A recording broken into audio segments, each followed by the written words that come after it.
Welcome to first Guru TV. Narasimha Jayanti అంటే ఈరోజు ఎప్పుడు వస్తుంది? అంటే నరసింహ జయంతి ఎప్పుడు వస్తుంది?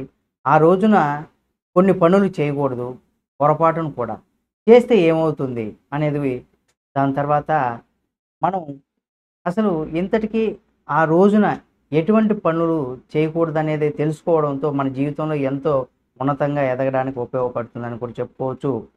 అంటే అవేంటో తెలుసుకోవాలంటే ఈ వీడియోని పూర్తిగా మీరు చూడండి, మీకు అర్థమవుతుంది. విష్ణువు అవతారాల్లో ఉగ్రరూప నరసింహస్వామిగా, సగం నరుడుగా సగం సింహం కలిగినటువంటి ఈ మహిమాన్వితమైనటువంటి అవతారం దాల్చినటువంటి రోజును కూడా నరసింహస్వామి జన్మదినోత్సవంగా కూడా ప్రతి సంవత్సరం మనందరం కూడా జరుపుకుంటూ ఉంటాం. అంటే ఈ పండుగ చెడు పైన మంచి విజయానికి ప్రతీకగా కూడా చెప్పడం జరిగింది. అంటే ఈ రోజున నరసింహుడు తన భక్తుడైనటువంటి ప్రహ్లాదుడిని రక్షించడానికి హిరణ్యకశిపుని అనే రాక్షసుని చంపాడు. అంటే ఈ రోజున భక్తులు ఉపవాసం ఉండి పూజలు చేయడం, ప్రత్యేకమైనటువంటి నియమాలు పాటించడం ద్వారా ఆ నరసింహస్వామి ఆశీస్సులు పొందుతారు. మన హిందూ మత విశ్వాసాల ప్రకారం నరసింహస్వామి జయంతి రోజున కొన్ని ప్రత్యేకమైనటువంటి నియమాలు కూడా పాటించడం అవసరమని కూడా చెప్పడం జరిగింది.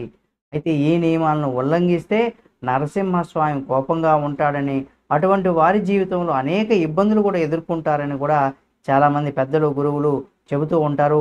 చాలామంది నమ్ముతూ ఉంటారు కూడా.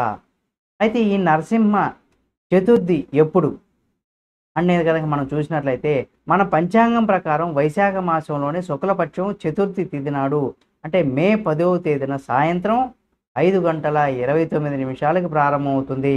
అదే రోజున ఈ తిథి అంటే 11వ తేదీ, అంటే మే 11వ తేదీన రాత్రి 9:19 కూడా ముగుస్తుందని పెద్దలు చెబుతున్నారు.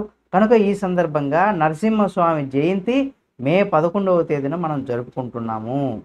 నరసింహస్వామి జయంతి రోజున ఏ తప్పులు చేయకూడదు అనేది కూడా ఇక్కడ తప్పనిసరిగా మనం నేర్చుకోవాలి.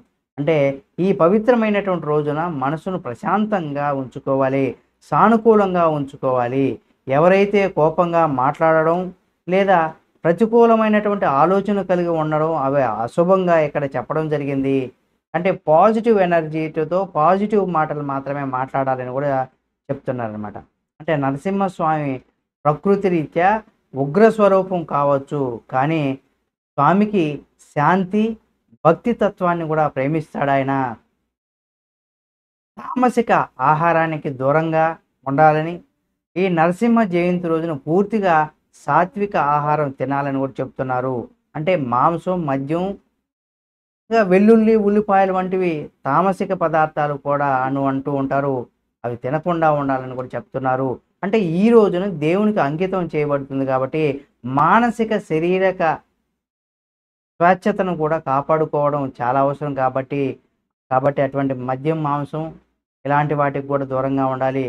అయితే ఇక్కడ ఎవరిని కూడా అవమానించవద్దు. అంటే ఈ రోజున ఎవరిని కూడా, ముఖ్యంగా వృద్ధులను కావచ్చు లేదా బలహీనులను కావచ్చు, అవమానించవద్దు అనేసి కూడా చెప్తున్నారు పెద్దలు.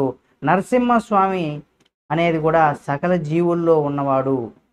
ఎవరైనా అగౌరవపరిస్తే ఆయన కోపం వస్తుంది. కాబట్టి మళ్ళీ మనం ఇబ్బందులు పడాల్సినటువంటి పరిస్థితి వస్తుంది. ఇక్కడ నలుపు లేదా నీలం రంగు దుస్తులు కూడా ధరించవచ్చని కూడా చెప్తూ ఉంటారు. అంటే ఈ నరసింహస్వామి జయంతి నాడు నలుపు లేదా నీలం రంగు దుస్తులు కూడా ధరించకూడదనేది కూడా చెప్తూ ఉంటారు. ఇందాక మనం చెప్పుకోవట్టు ధరించకూడదు ఇక్కడ నలుపు రంగు దుస్తులు కూడా. అంటే ఈ రోజున పసుపు లేదా ఎరుపు లేదా కుంకుమ రంగు ఉన్నటువంటి దుస్తులను కూడా ధరించడం చాలా శుభప్రదంగా భావిస్తూ ఉంటారు. ఈ రంగు సానుకూల శక్తికి, శుభానికి సూచకంగా చెబుతూ ఉంటారు. కాబట్టి ఈ రకమైనటువంటి రంగు వస్త్రాలు మాత్రమే ధరించండి. అంతేకాకుండా ముఖ్యంగా ఇక్కడ శారీరక సంబంధం, అంటే ఈ రోజున బ్రహ్మచర్యాన్ని పాటించాలని కూడా ముఖ్యంగా చాలామంది భావిస్తూ ఉంటారు. కనుక ఈ నరసింహస్వామి జయంతి రోజున శారీరక సంబంధాలకు దూరంగా ఉండాలని కూడా ప్రధానంగా మీరు గుర్తుపెట్టుకోవాలని కూడా చెప్పడం జరిగింది పెద్దలు, గురువులంతా కూడా. కాబట్టి నరసింహస్వామి జయంతి రోజున ఏం చేయొచ్చు, ఏం చేయకూడదు అనేది కూడా తెలుసుకున్నారు కదండి. ఈ వీడియో మీకు నచ్చినట్లయితే లైక్ చేయండి. మీ అందరికీ కూడా నరసింహస్వామి ఆశీస్సులతో మంచి జరగాలని కోరుకుంటుంది మన ఫస్ట్ గురు టీవీ ఛానల్.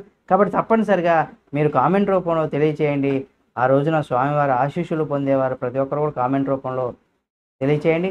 మరిన్ని ఆధ్యాత్మికమైనటువంటి విషయాలతో మళ్ళీ మీ ముందుకు వస్తుంది మన ఫస్ట్ గురువు టీవీ ఛానల్.